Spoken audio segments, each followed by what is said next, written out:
Terima kasih Anda masih bersama Lintas Benua Sepekan. Pemerintah Provinsi Kalimantan Selatan akhirnya memutuskan menunda PTM bagi satuan pendidikan di bawah naungannya. Kebijakan yang sama juga diambil sejumlah pemerintah kabupaten kota di Kalsel. Lain halnya Pemko Banjarmasin yang justru mengizinkan PTM digelar. PJ Gubernur meminta evaluasi PTM secara berkala. Sementara itu, Wakil Rakyat Provinsi Kalsel meminta pembelajaran tatap muka yang telah diberlakukan di sejumlah wilayah kabupaten kota di Kalsel dengan mengedepankan protokol kesehatan. Peningkatan kasus baru COVID-19 yang terjadi sangat signifikan belakangan ini membuat pemerintah Provinsi Kalsel memutuskan menunda PTM untuk tingkat SMA dan SMK. Hal yang sama dilakukan Pemko Banjarbaru yang menunda pembelajaran untuk tingkat PAUD, SD, dan SMP. Di tengah kondisi tersebut, Pemko Banjarmasin tetap mengizinkan dilaksanakannya PTM pada tahun ajaran baru ini, yakni mulai tanggal 12 Juli 2021. Menyikapi hal tersebut, penjabat Gubernur Kalsel Saprijal ZA meminta Pemko Banjarmasin untuk mengevaluasi kegiatan PTM secara berkala dan melaporkannya kepada pemerintah provinsi. Evaluasi ini dilakukan secara menyeluruh, mulai dari perkembangan kasus COVID-19 hingga penerapan protokol kesehatan. Dan yang penting adalah sekolah yang berada di wilayah mobilitas tinggi seperti Banjarmasin dan Banjarbaru, semua aspek harus dipertimbangkan dengan matang.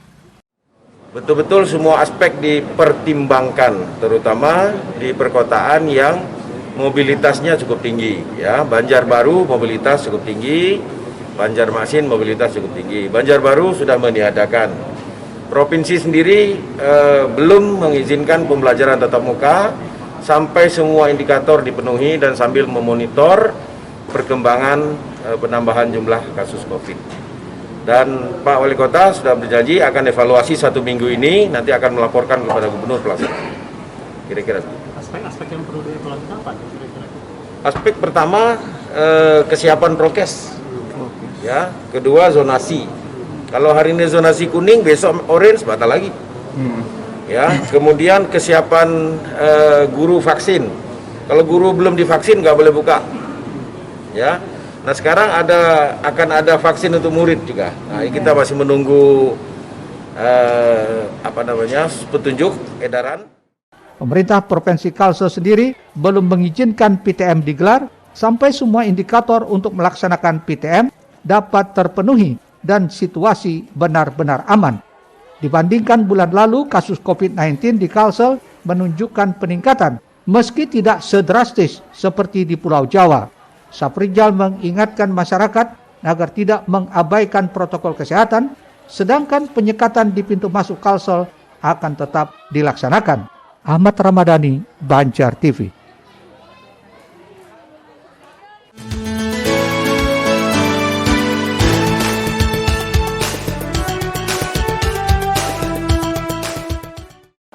Ketua DPRD Kalsel, Supian Haka, meminta agar pembelajaran tatap muka di wilayah zona hijau dan kuning seperti di kota Banjarmasin, Kabupaten Banjar, dan Batola bisa terus berjalan. Alasan ini disampaikan lantaran tak ingin warga masyarakat Kalsel, khususnya anak-anak, mengalami kebodohan lantaran disebabkan tidak belajar tatap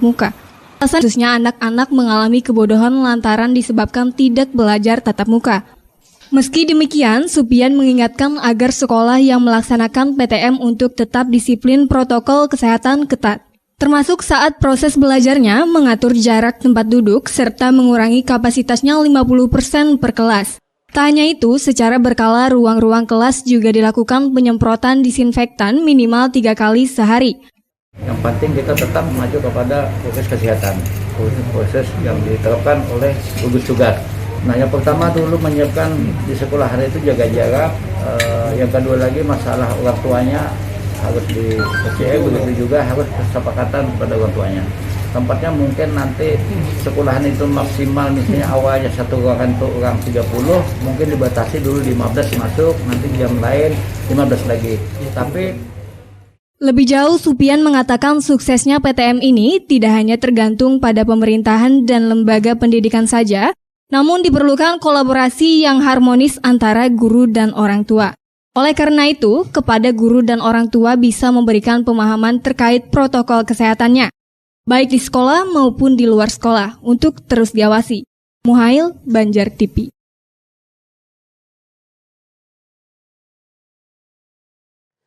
Pemirsa, pembelajaran tatap muka di Kota Banjarmasin yang dimulai pada Senin 12 Juli 2021 dipastikan hanya yang berada di wilayah zona hijau dan kuning, sedangkan zona orange masih ditunda.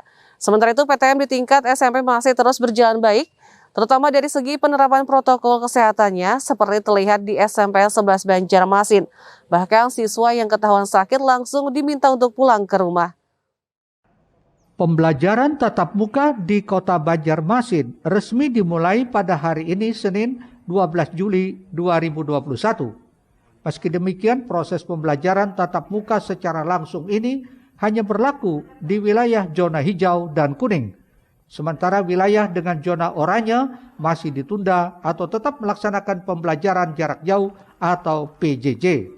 Wali Kota Banjarmasin Ibnu Sina saat memantau hari pertama PTM di SMP Negeri 1 Banjarmasin menyatakan sekolah yang menerapkan PTM hanya di zona hijau dan kuning dengan protokol kesehatan ketat. Terkait adanya larangan dari penjabat Gubernur Kalsel, pihaknya mengaku sudah meminta izin untuk melaksanakannya dan akan segera dievaluasi selama 1 pekan sesuai perintah Gubernur. Ya, saya ingin memastikan bahwa anak-anak ini tetap bisa melakukan pembelajaran. Dan kami minta izin memang dengan Pak Gubernur untuk melaksanakan PTM ini seminggu ini dan kita akan evaluasi. Ya, walaupun ada permintaan beliau untuk diliburkan, ya tidak dilaksanakan. Tetapi bagaimanapun juga pendidikan ini kan tanggung jawab bersama. Ya, sepakat dengan beliau gas rem itu. Artinya kalau posisi hijau dan kuning itu secara aturan memang masih diperbolehkan. Tetapi yang orange memang kita liburkan di 6 kelurahan. Nah, mudah-mudahan dengan protokol yang sangat ketat ini pembelajaran juga hanya 50%, 30%. Kemudian maksimum 4 jam pembelajaran, untuk SD hanya 3 jam, untuk PAUD itu hanya 2 jam dan hanya 5 orang ya, satu ruangan. Nah, ini proses pembelajaran juga bisa terlaksana dengan sesuai surat edaran pemerintah Kota Banjarmasin perihal pelaksanaan pembelajaran tatap muka terbatas tahun ajaran 2021-2022, yakni untuk jenjang PAUD maksimal setiap rombel hanya 5 orang dan waktu pembelajaran hanya 2 jam per hari. Sedangkan untuk jenjang SD jumlah siswa maksimal 18 orang setiap rombel dengan waktu pembelajaran 3 jam per hari. Sementara untuk SMP 18 orang per hari dengan waktu pembelajaran 4 jam per hari. Bagi satuan pendidikan yang menjalankan PTM, wajib menjaga prokes secara ketat dan disiplin serta membentuk Satgas Penanganan COVID-19. Muhail, Banjar TV.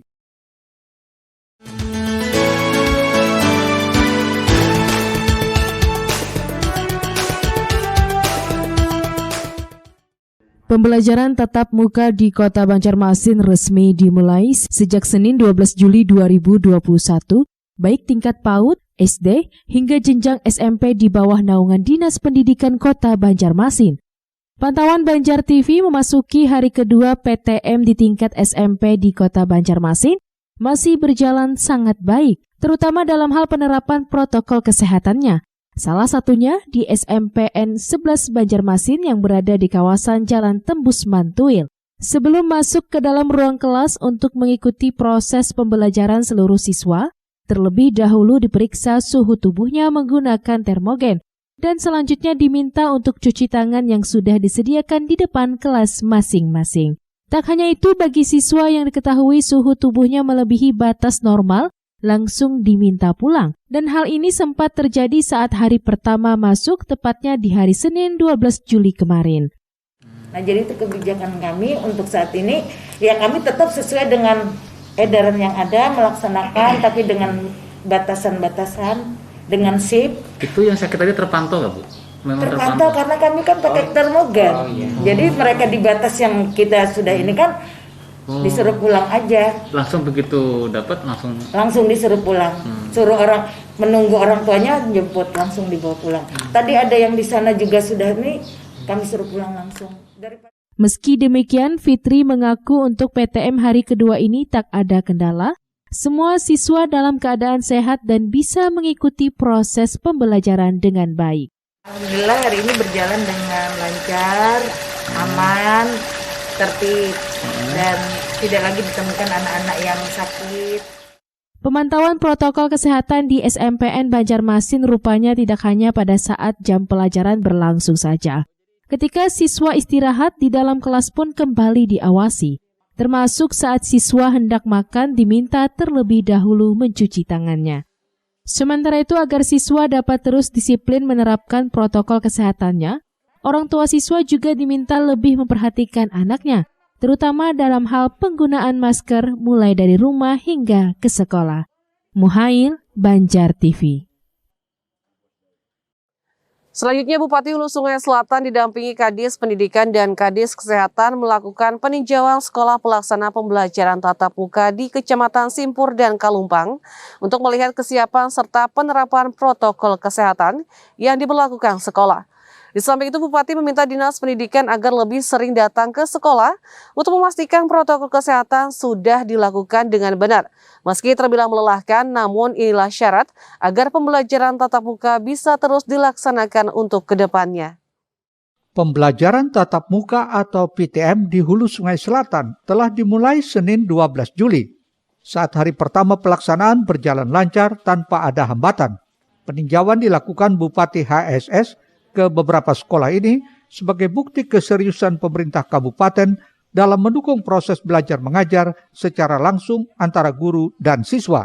Apalagi pembelajaran secara online yang selama ini diterapkan berdampak pada banyaknya keluhan orang tua siswa yang menginginkan sekolah tatap muka ini bisa dilaksanakan. Dalam peninjauannya, Bupati menyatakan pembelajaran tatap muka ini secara umum sudah dinyatakan siap. Meski ke depan harus memperbaiki tingkat kesiapan guru, dalam artian para guru harus lebih siap dibanding siswa yang dididiknya. Yang pertama itu tingkat kesiapan guru dulu. Guru lebih siap daripada murid. Kan petunjuknya itu sebelum murid datang, guru sudah ada di sekolah. Jadi di gerbang sekolah itu guru dan nunggu murid. Sehingga kan sangat terlihat apakah pakai masker atau pakai masker. Tapi secara umum mereka udah berusaha lah menurut protokol kesehatan, cuma tinggal disempurnakan. Sehingga nanti kami minta jajaran pendidikan pengawas lebih sering ke sekolah untuk memastikan prokesnya ditaati dengan baik dan benar. Kepada jajaran Dinas Pendidikan, Bupati minta agar lebih sering datang ke sekolah untuk memastikan apakah protokol kesehatan sudah dilakukan dengan benar. Meski ini terbilang melelahkan, namun inilah syarat agar pembelajaran tatap muka ini bisa terus dilaksanakan untuk kedepannya. Abdi Ansah Kandangan untuk Banjar TV. Pemirsa, saat ini perusahaan daerah air minum Banjarmasin kesulitan mengolah air bersih dari intake Sungai Tabuk seiring tingginya kekeruhan air baku yang diperkirakan akibat pencemaran. Sementara itu, warga Banjarmasin mengeluhkan kualitas distribusi air bersih yang sampai ke tingkat rumah tangga, air penyaluran PDAM yang sampai ke pemukiman warga tidak lancar mengalir, dan di beberapa wilayah terjadi kekeruhan. Direktur Utama PDAM Banjarmasin, Insinyur Haji Yuda Ahmadi, memantau langsung kualitas air baku di entek Sungai Tabuk, Kabupaten Banjar, Selasa 13 Juli kemarin. Dari hasil pengamatan ini, air sungai mengalami kekeruhan tinggi, hingga pihaknya kesulitan melakukan pengolahan air bersih. Akibatnya, pasokan ke masyarakat pun mengalami penurunan, dan sempat mendapat keluhan pelanggan, terutama di kawasan Banjarmasin Timur, Selatan, Tengah, hingga Barat. Dari normal kita kekurangan air baku dari sekitar 462 meter kubik per jam. Nah, ini dampaknya ke Banjarmasin Selatan, Timur, Barat, dan sebagian Tengah. Sedangkan turbidity kita bicara dengan angka-angka, kalau yang normal itu 7 sampai 250 MTU. Nah, saat ini di atas 250 sampai dengan 1000 MTU. Ada penurunan kualitas sebesar 750 MTU. Bisa kita bayangkan dengan kualitas yang sangat tinggi itu, betapa susahnya teman-teman IPA 2 untuk menjadikan dari air sungai menjadi air bersih yang layak untuk dikonsumsi. Menghadapi tantangan ini, pihak PDAM Banjarmasin terus berupaya menjaga kualitas pelayanan dengan berinovasi mengganti bahan kimia dan teknik lainnya agar pasokan air bersih bisa terus mengalir ke masyarakat. Artinya pengolahan kita di sini mengalami peningkatan biaya yang 2 kali lipat dengan air baku yang normal. Kualitasnya masih belum kita memuaskan, dalam arti ini masih sesuai dengan Permenkes, tapi kondisi ring paling atas 5 NPU kan 0 sampai 5. Nah, yang rutin yang kalau kita air baku kita normal itu 1, sampai 2. Artinya kan dengan biaya yang sangat tinggi, kualitas pun masih sangat minim ya, karena di ring paling atas, dan debitnya yang kita peroleh pun berkurang. Ini supaya pelanggan kita semua memaklumi betapa susahnya kita mengolah air dari air sungai. Selain itu, manajemen PDAM juga mengharapkan dukungan masyarakat luas untuk ikut memelihara kebersihan sungai, baik dari sampah maupun pencemaran lainnya, guna keberlangsungan hajat hidup orang banyak. Ahmad Makfur, Banjar TV.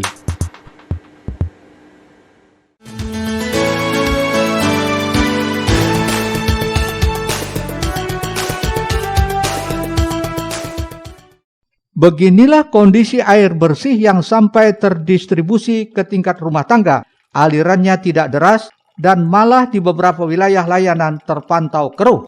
Kondisi ini menjadi keluhan warga yang sudah terjadi beberapa hari terakhir, khususnya pada pagi dan sore hari.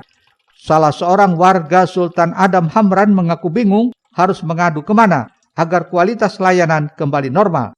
Untuk di rumah saya sendiri, Pak Hamran, 2 hari ini banyak tokaro sudah di penampungan. Kita melapor kemana, ada orang pegawai di PDAM, kita lapor, ada perbaikannya daerah Banjar Selatan, tapi imbasnya di Banjarmasin Utara, untuk Binukti, kalaunya malam pagi, Metaro. Harapannya apa Pak nih dengan ya, pemerintah? Kita takutnya tuh kan kalau harapannya tuh mudah-mudahan supaya banyu ini jangan tapi ada karo lagi, karena ada lagi keluar masyarakat dengan. Kondisi air keruh tersebut menurut Hamran sudah dilaporkan kepada pihak PDAM dan sudah ditanggapi pihak PDAM yang menyebut saat ini memang sedang ada perbaikan yang mengakibatkan distribusi airnya menjadi keruh. Rizda, Banjar TV. Selanjutnya kita simak belasan formasi jabatan CPNS di Banjarmasin masih kosong pelamar setelah pariwara berikut.